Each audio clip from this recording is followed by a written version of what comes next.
Magandang araw po sa inyong lahat. Maligayang pagbati sa pagganap ng 16th Philippine National Corn Congress. Congratulations din po at maraming salamat sa organizers, lalong-lalo na ang Philmais na nagtiyaga at nagpagod sa okasyon na ito. And very special thanks kay Engineer Roger Navarro, Presidente po ng Philmais, at sa lahat ng mga officers, including yung officers and members of the Corn Board. At lalong-lalo na, binabati ko po ang mga corn farmers po natin na kasama dito sa joint celebration with the National Farmers Day. Batid din namin ang akmang tema, maunlad na magmamais kaakibat sa pagbangon ng ating ekonomiya. Isang karangalan po na maging bahagi din sa celebration na ito at magbibigay ng report or ulat patungkol sa estado ng corn industry po natin at sa mga hinaharap na issues and concerns po. Ang pagmamais po natin ay may malaking ambag sa ating ekonomiya. Ito ay nagbibigay ng about 5.76% share sa total agri-fishery sector natin na nakakahalaga ng about 43 billion pesos. Ito po ay nagbibigay suporta sa feeds industry, about 76%, at sa lahat ng may pangangailangan ng food, katulad ng, of course, yung corn grits na kinakain po natin directly, sa syrup, starch, oil, and flour. Nais ko pong ibigay sa inyo ang ulat regarding po ng performance ng corn sector po natin for this year 2020 at ikukumpara po natin sa nakaraan na performance in 2019. Sa unang bahagi po ng taong ito, we call it first quarter, ibig sabihin from January to March po, ang ating naani po ay about 2.2 million metric tons. Ito ay medyo mababa kaysa 2019, kaya meron po tayong negative growth na about 5.3%. Ngunit sa second quarter po, from March, April, May, and June ay nakabawi po tayo. Nakaani po tayo ng about 1.3 million at kung ikumpara po natin sa nakaraang taon, nakaani din lang ng 1.1 million. Ibig po sabihin nun, meron po tayong positive growth na 15.4%.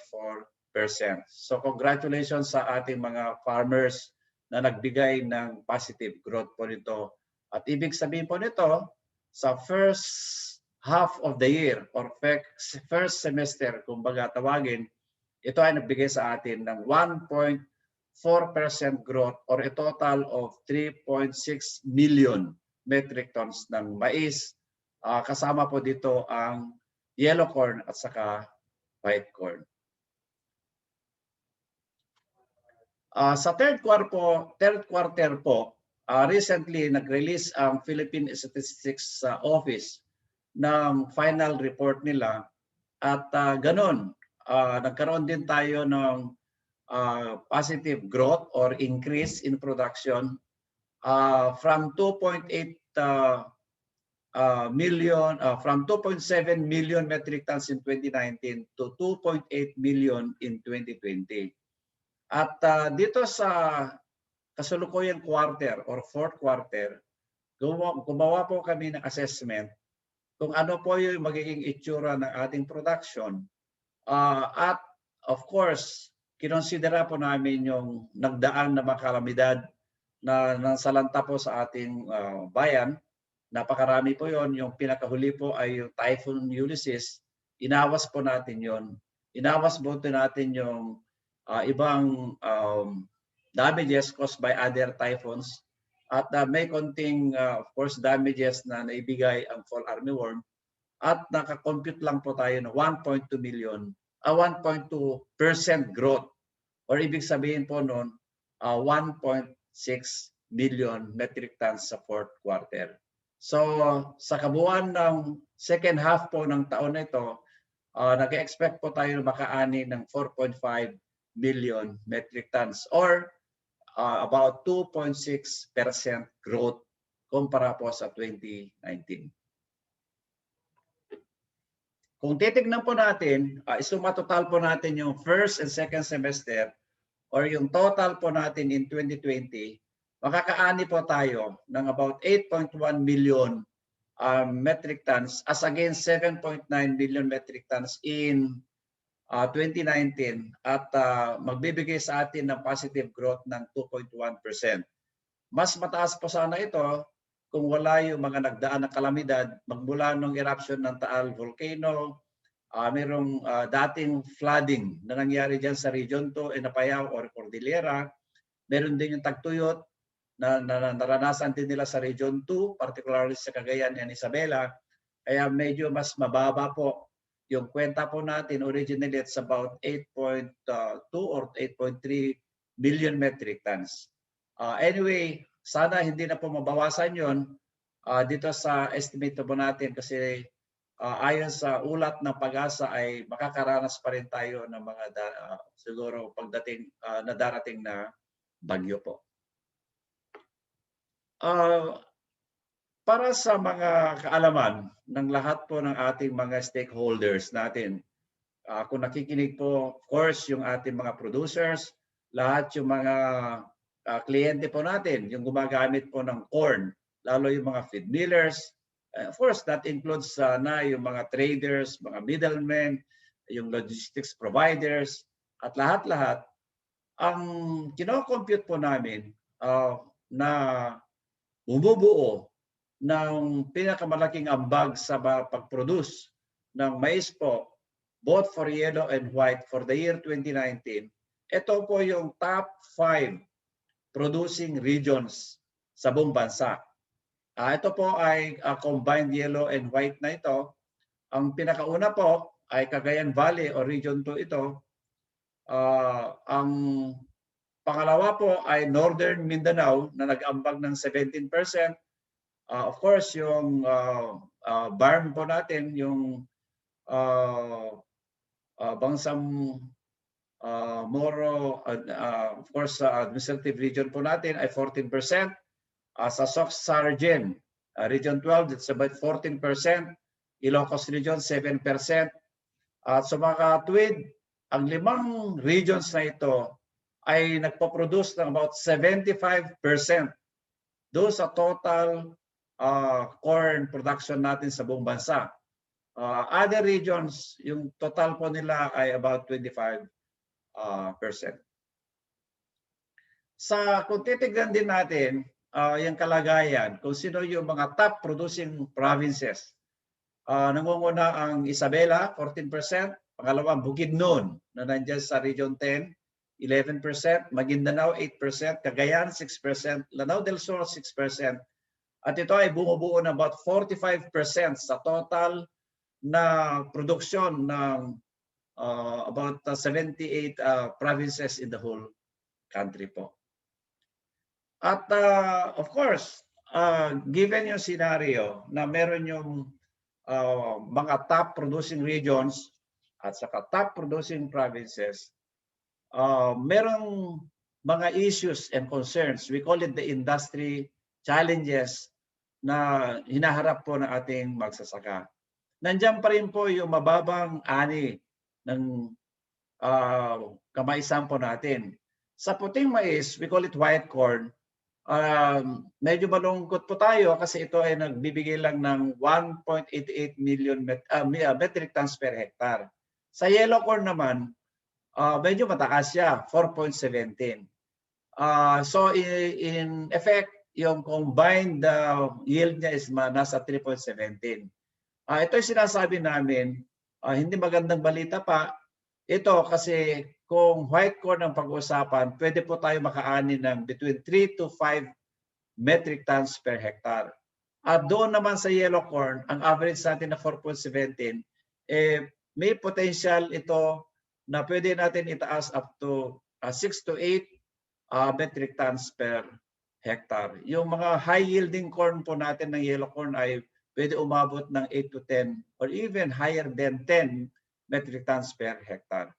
Nandiyan din yung high cost of production po natin.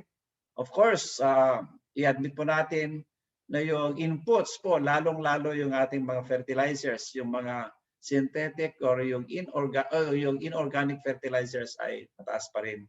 Of course, nandiyan pa rin yung high cost of labor, given na medyo kulang pa tayo ng makinarya.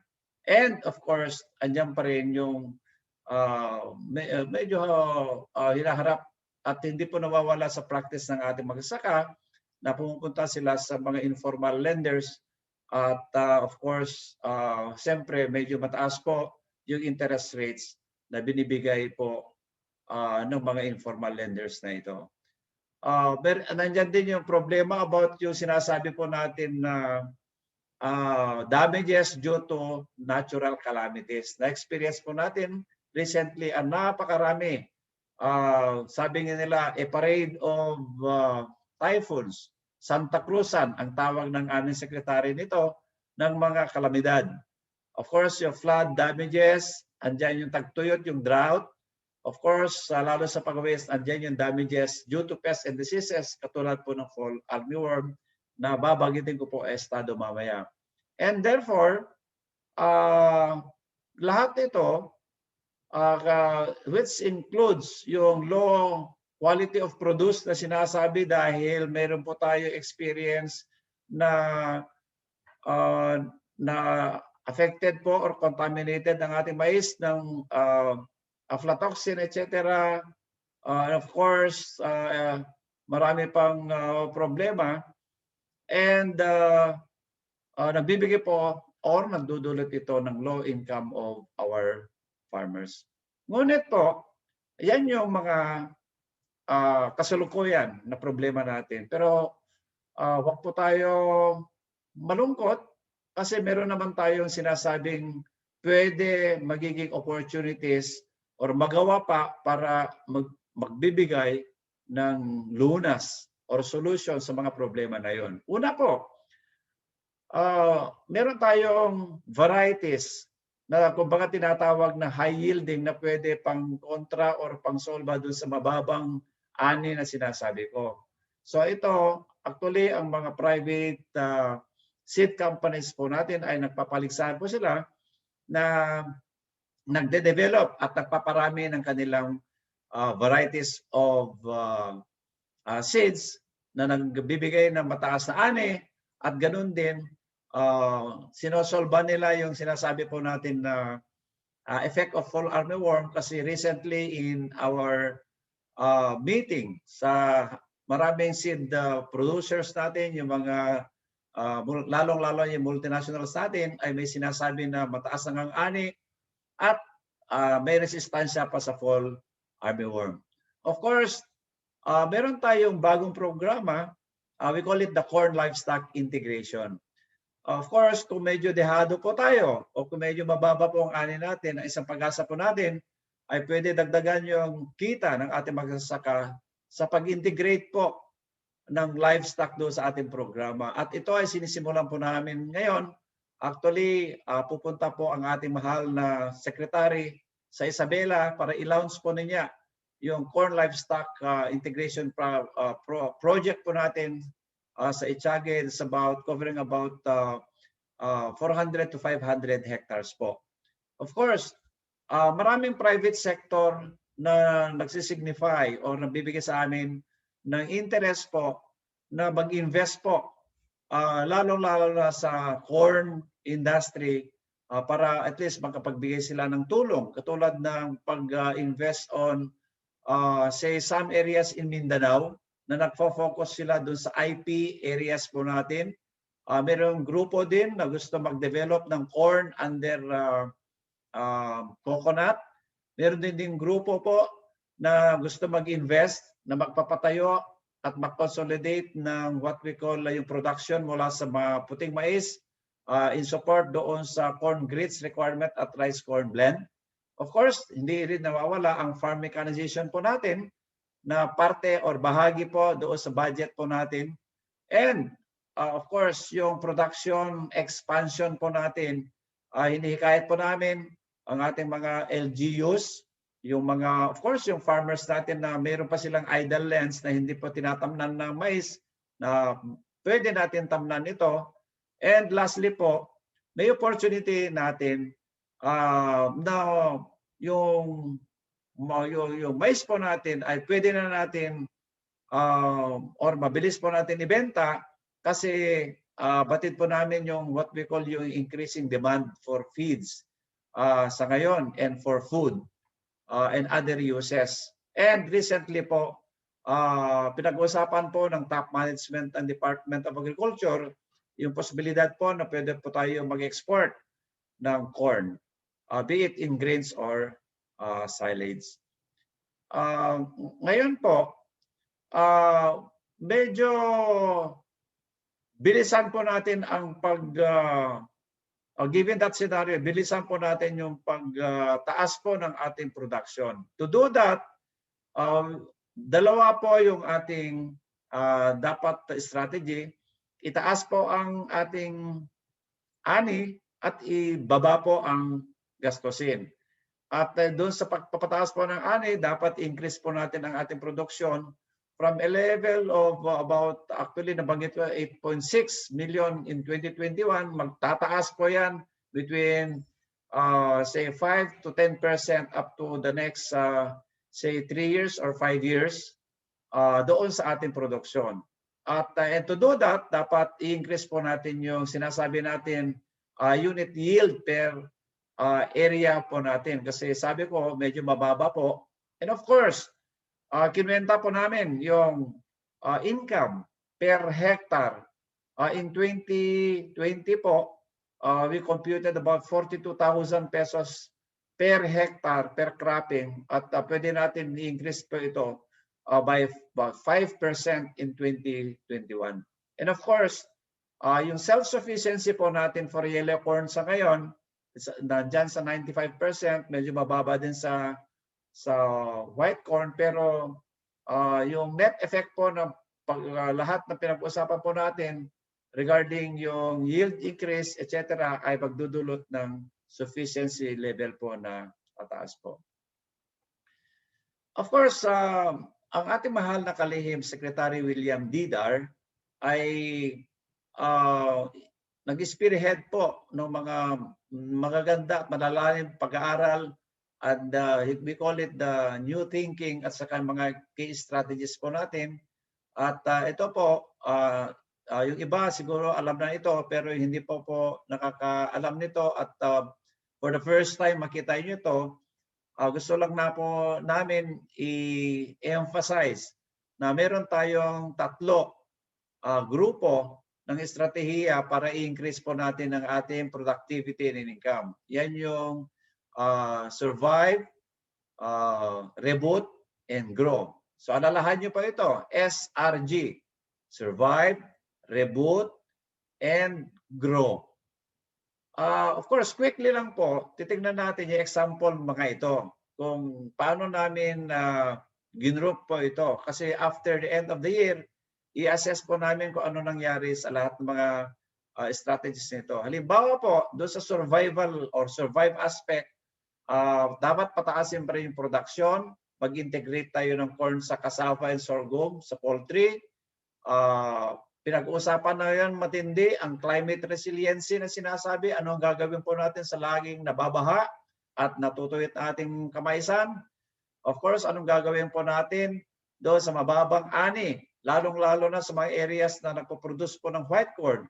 At of course, doon sa mga kumakain na ng corn grits, either 100% grits or pwede natin i-blend or ihalo sa palay, ay gagawin po natin. So yun yung survive po aspect ng strategy na ito.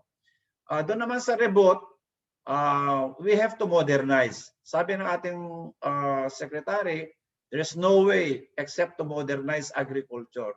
So in modernizing, actually ang sinasabi po niya, application of technology po ito. So nandiyan pa yung dapat ang gagamitin ng ating mga magsasaka na ngayon ay yung mga high yielding varieties. Kasi nakakalungkot po na bagamat marami tayong technologies, nandiyan yung trainings, nandiyan yung campaign po natin, marami pa rin sa ating farmers na gumagamit ng traditional varieties.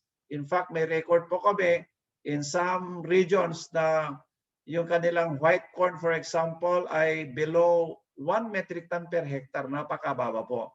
Of course, thanks dahil in 2020 po, nag-umpisa na tayo maglagay sa budget ng fertilizer and soil ameliorants. Bagamat limited lang po ito doon sa ating mga clusters at saka pilot areas po natin.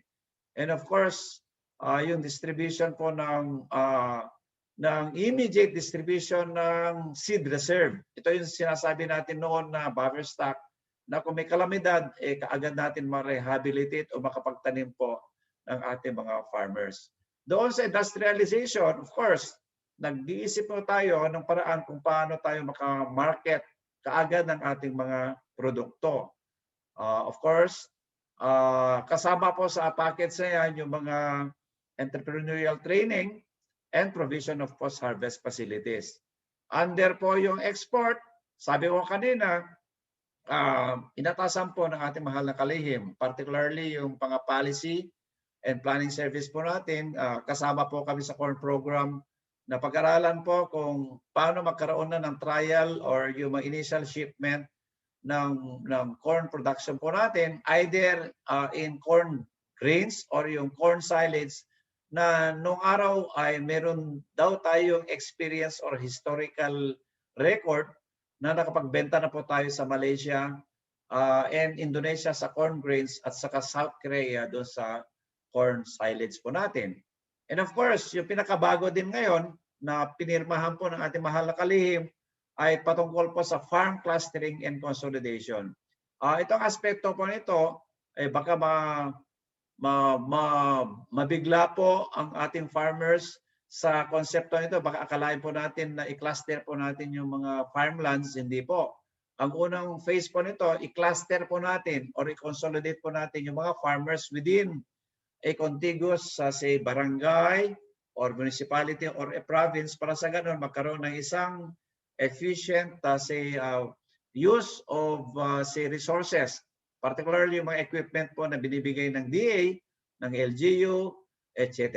At ito po ay may pagkakataon ng mga members sa isang cluster na at least makapag-market at makapag-benta ng produkto doon sa mga feed dealers natin kasi sila po ay rekta na magbebenta sa kanila. Ang maganda po nito, dito papatungo lahat ng programa. Sabi ng mga, of course, top management natin, there will come a time na magkaroon tayo ng policy na no farm cluster, no, of course, intervention. Kasi gusto natin sigurado na lahat po ng ibibigay ng gobyerno na tulong, being galing directly sa national office o sa LGUs, ay well managed po at the cluster level po. Of course, nandiyan po yung infrastructure development. Of course, patid po namin ang hinaing ng ating, of course, farmers, particularly po ang dikain ni President Roger and company regarding availability po ng post-harvest facilities. Kulang na kulang pa po. That's a fact.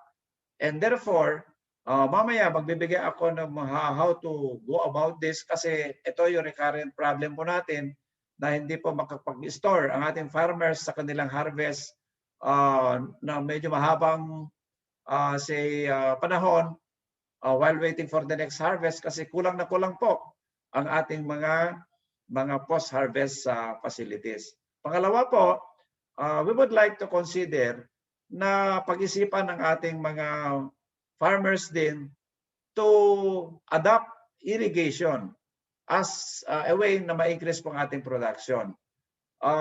May record po kami sa mga regions, katulad ng Region 1 and 3, na mayroon silang patubig sa kanilang maisan ay nagbibigay ng about 6 metric tons per hectare po ang kanilang ani. Meron po tayong sinimulan sa DA as a project, we call it the small scale irrigation project, particularly solar powered.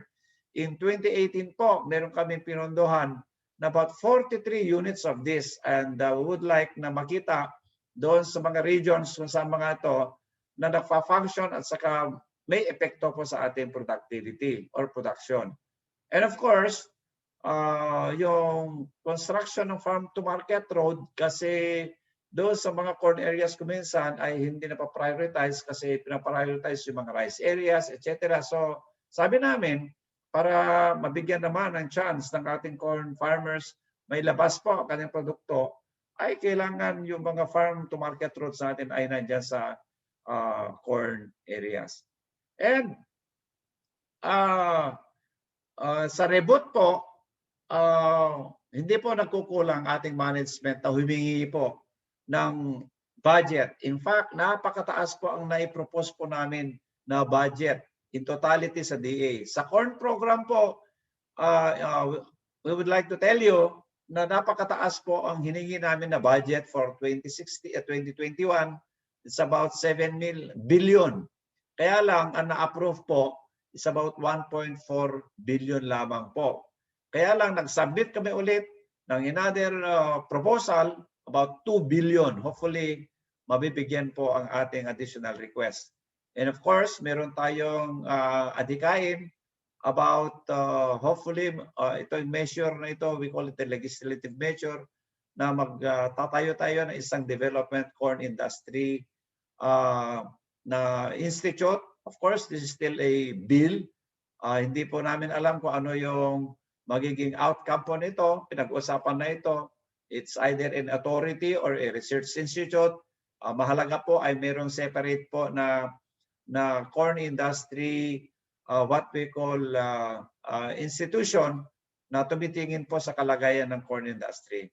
At tulungan nyo po kami sa roadmap kasi sa ngayon po ang ating roadmap nakita ko is hanggang 2022 po lamang, and we would like to see a roadmap na mahaba-haba po. Ang target po namin is to prepare a roadmap hanggang 2040 po. Para sa ganun, whoever is the president, kung sino man yung secretary po, ay at least nandiyan po yung blueprint of development for the corn industry.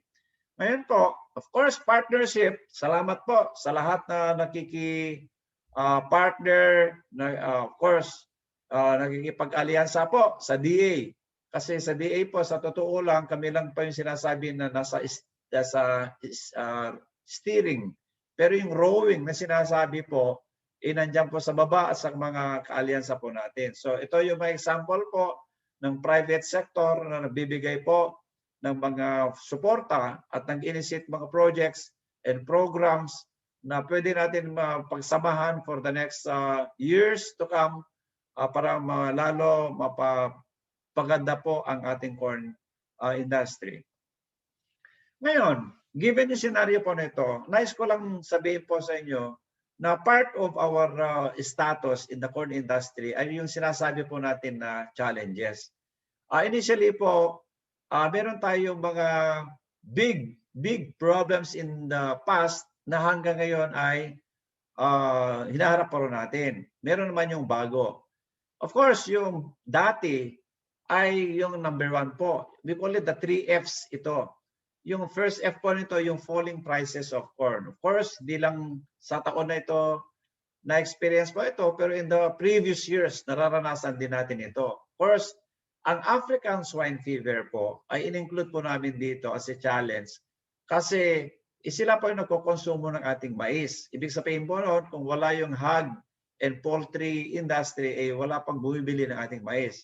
And it's also a challenge sa atin kasi of course, under this problem, we monitored na medyo bumaba po ang population ng baboy.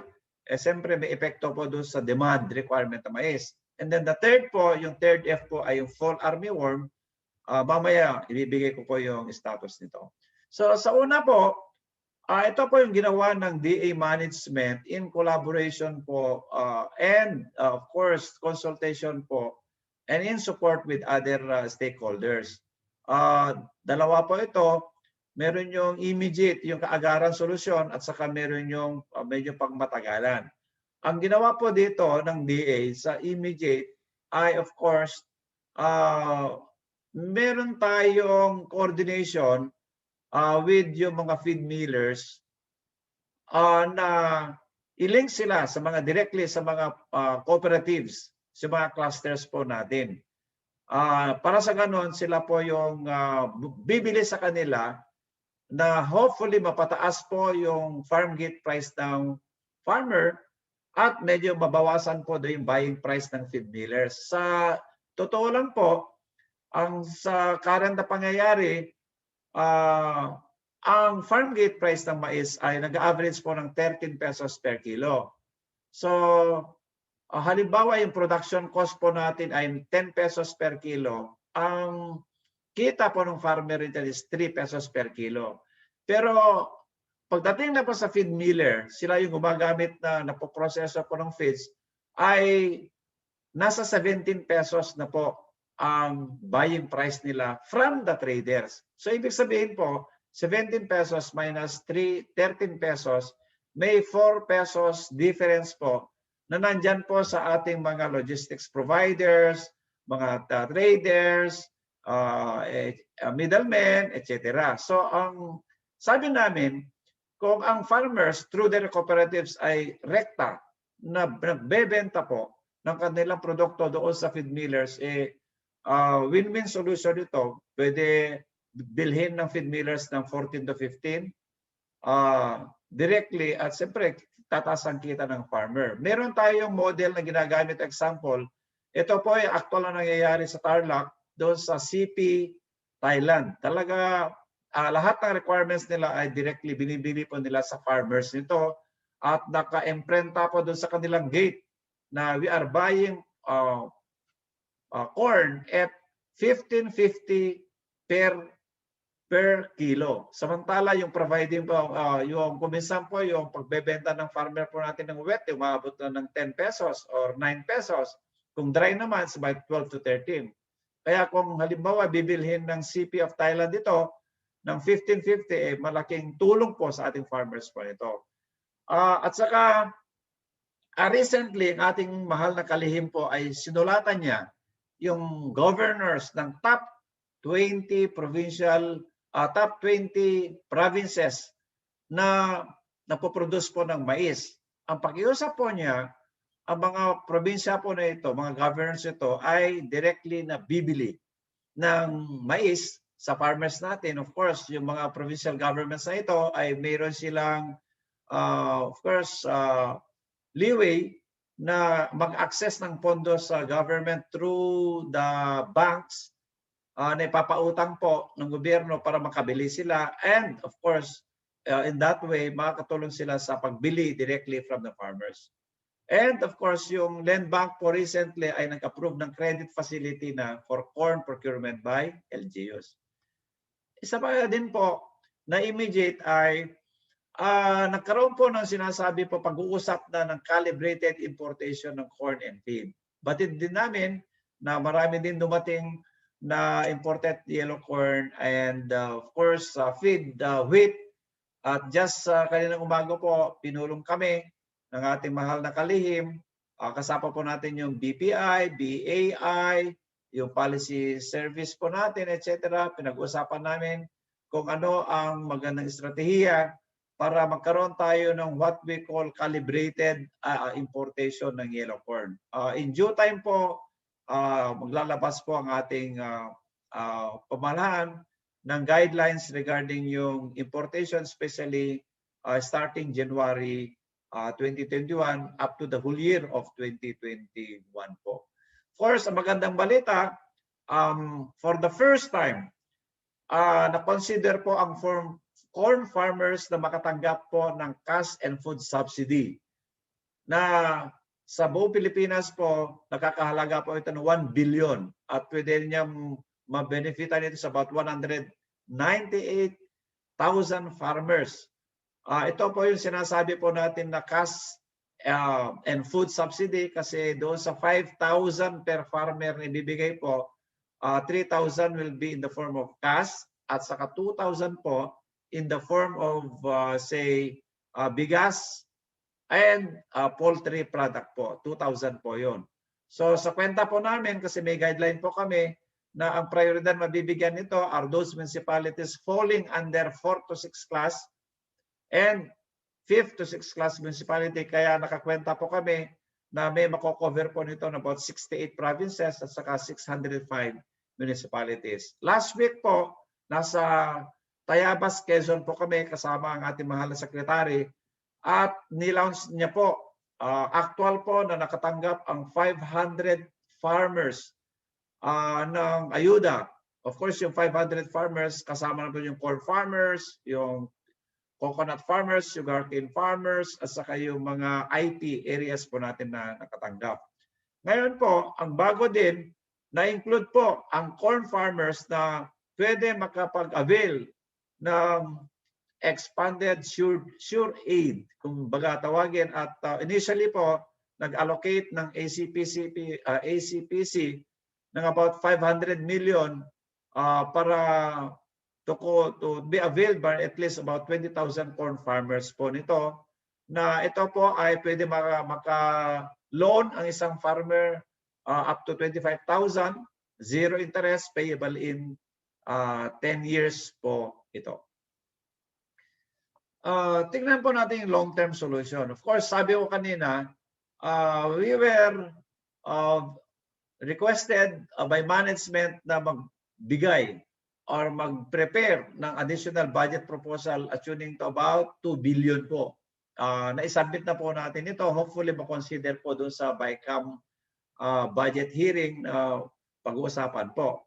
And of course, ang gobyerno po, batid po natin na kulang-kulang resources. Maraming mayayaman na negosyante and willing investors to come. Kaya malaki din ang ambag po ng private sector sa pag-develop po when it comes to post-harvest and logistics facilities. And sabi ko nga, doon sa long term, kung halimbawa meron tayong pagkakataon na ma-improve yung self-sufficiency po natin, kaya bumababa yung ang presyo ng mais, pwede naman natin ito i-export po. Open po ang ating management doon sa aspekto po ito ng exportation ng corn grains po natin. Ngayon, punta din tayo. Medyo malapit na matapos, pero gusto kong i-update po kayo, magbigay ulat regarding yung third F na binanggit ko po kanina. Ito yung fall armyworm. Na ito ay bagong peste po sa Pilipinas, kung saan nangyari ito nakita doon sa aming region, Region 2, Cagayan Valley Region, particularly sa Piat Cagayan last year or in 2019. Nag-umpisa lang po ito ng maliit pero medyo tumaas po. Pero ang nakakatakot po nito, Region 2 lang pa na-obserba ito, pero halos buong bansa po ay meron na po tayong tawag dito incidents. At of course, nakita din namin na una, nag-attack po sa mais. Ngayon, may report na po kami na dinadamage din niya po ang mga tubo o sugar cane po natin. Hopefully, hindi po siya pupunta sa rice and vegetables kasi sabi dito, ang peste na ito ay pwede makapagbigay damage po to about more than 300 species of crops. So, very alarming po ito. And of course, gusto namin ipakita ang data nito na kung halimbawa meron po tayo about 2.5 million hectares of corn at assuming na magbibigay ito ng about 8 million metric tons sa ating bansa, kung wala po tayong gagawin to control yung fall armyworm with an estimated yield loss of halimbawa 20%, mababawas po sa ating produksyon ng about 1.6 million at ang halaga po mawawala sa ating corn industry is about 20 billion. So marami po maapektuhan kung wala tayong gagawa. Thanks sa immediate response po ng ating management kasi meron silang ginawa na mga interventions para at least mapuksa o makontrol po ito. At ito po yung mga sumusunod. Actually, ipapakita ko lang ito. Nag-umpisa tayo sa June 19, halos 1 hectare lang ito. Tapos nag-peak siya in February 2020 Meron tayong about 4,000. Nag-peak siya in June this year, wet season, to about 6,000. Pero thanks na medyo bumababa. And of course, habang may incidents, may planting na po tayo, may na-observe pa tayo ng konting pagtaas. So sa makatuwid, kung titignan po natin, during the wet season, out of the about 429 standing crop, nakapag-ulat po ang ating mga regions na meron silang area infested or na-atake po ng fall armyworm ng 5,725 hectares. Ang magandang balita, kaagad, of course, na-treat naman ito. Nakatreat po tayo na about 3.7 or 3,779 hectares. So, ibig sabihin noon, ang infestation rate po natin is only about 1.3%. May nagkaroon po tayo ng about 66% treated rate. And of course, we will continue to do this kasi kung titignan niyo, lumawak po yung incidence. There's about 58 out of 81 provinces po ang incidence na nito. At kung wala po tayong gagawin, ang survey po ng mga RCPCs po natin at sa BPI at sa mga taga-region, mga extension workers po, sabi nila, in a per square meter na diagnose po nila, nagkaroon ng damage ng about 44.3%. Of course, yung damage ito, bagamat may damage, may konting nasave po, pero of course, malaki po yung epekto, yung sinasabi po natin na ng fall armyworm. Ngayon po, gusto ko lang i-report po sa inyo na may ginawa po ang ating gobyerno para sa ganon, puksain o i-address po yung problem ng fall armyworm. Una, ang ginawa po ng Secretary Dar, nag-create po siya ng fall armyworm crisis management team. Incidentally po, ako po yung program director nito. I lead and I chair the group na binubuo po ng interagency. Marami pong agency pinanggagalingan po nito. Kaya gumagawa po ako ng paraan dito sa crisis management team ng mga hakbang.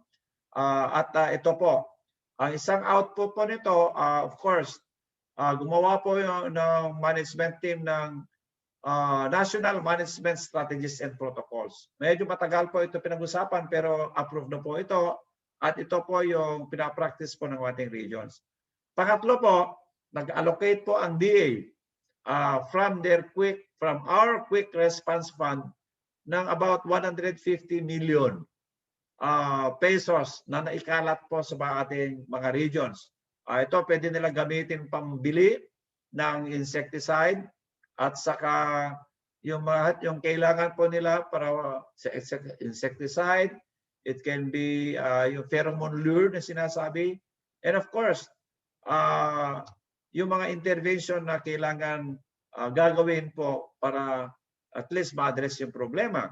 And because of this, may instruction po na dahil hindi po kami masyadong naglagay ng budget on insecticides sa regular program namin, ay sinabi ng ating mahal na kalihim, of course, i-refocus, i-align ninyo yung budget ninyo para may suporta sa fall armyworm. So, nag-refocus kami.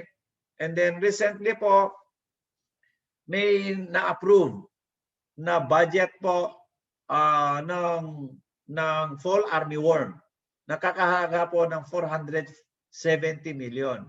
Yung 370 million po doon, out of the 470 million, ay ito po yung pang-develop, pag-improve, pag-capacitate po ng ating regional crop protection centers na sila po yung nakatoka o yung sinasabi po natin, sila po yung agency na nandyan sa frontline service para sa ganun sila po yung nag-a-address po doon sa problem ng fall armyworm. Ang pwede nilang gawin dyan, pwede nilang magkaroon ng additional equipment, instruments, training for their staff.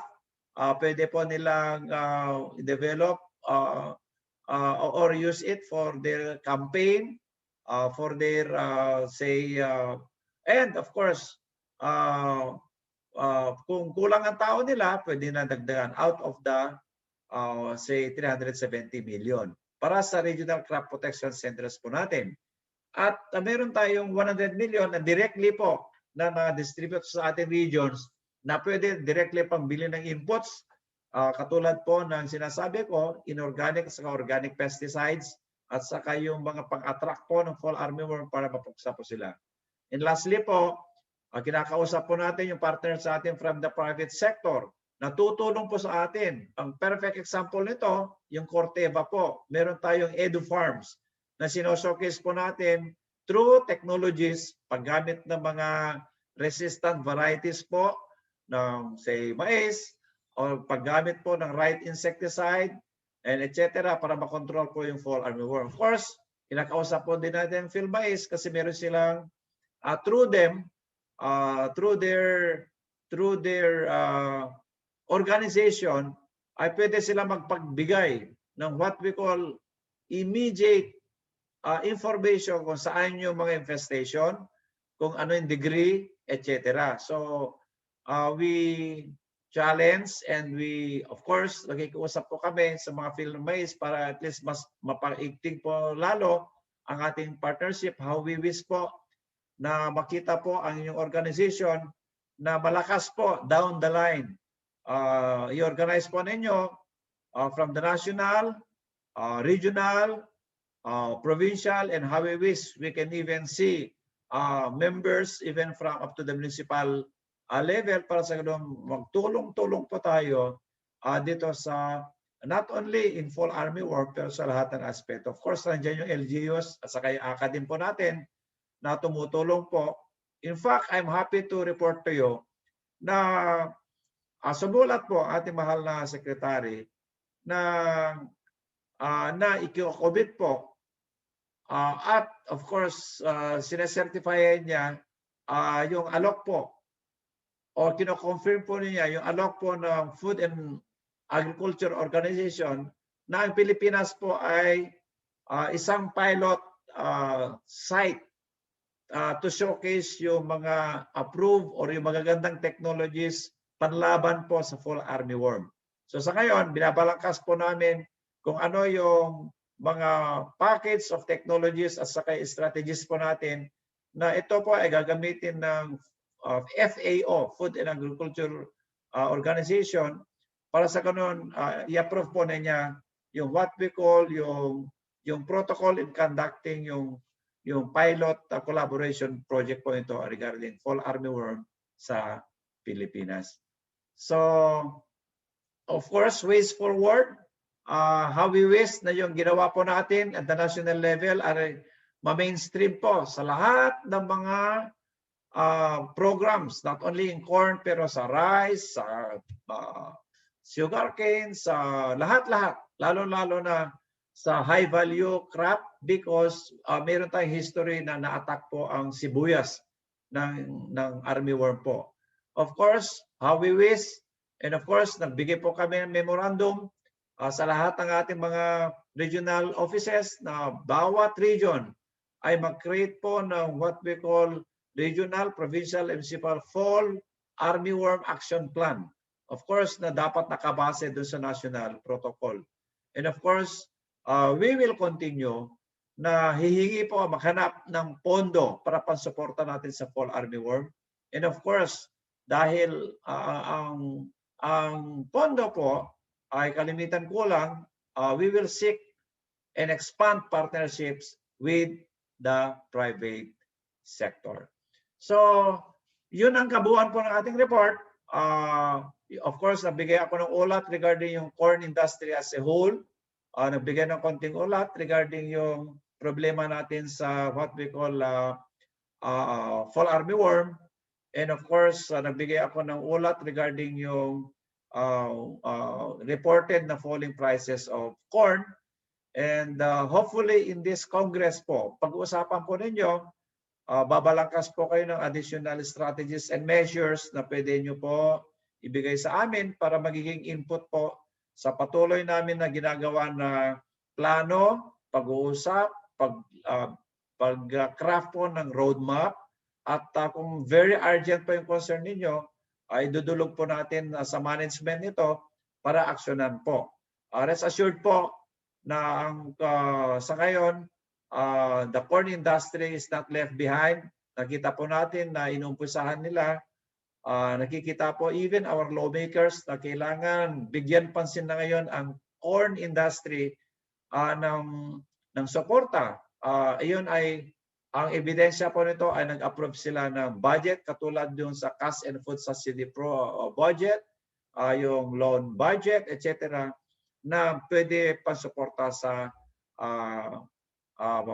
corn farmers po natin. So once again, congratulations sa ating mga participants sa Corn Congress na ito. Kahit virtual lang po, alam ko na marami po tayong mapupulot at may ambag sa corn industry po natin. So maraming salamat po and God bless to everyone.